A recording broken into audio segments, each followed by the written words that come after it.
Soy Tony y tengo 43 años. ¿De dónde vienes y cómo fue el viaje? Vengo de Carmona, de un pueblo muy pequeño de Sevilla.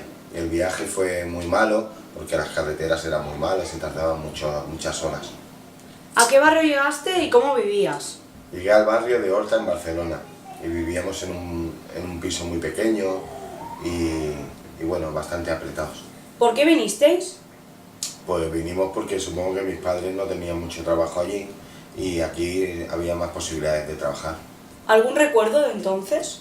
Sí, del barrio de Horta, de la Plaza Ibiza, de la calle Dante, de las escalerillas, del mercado, de todo un poco. ¿Cómo es tu vida ahora?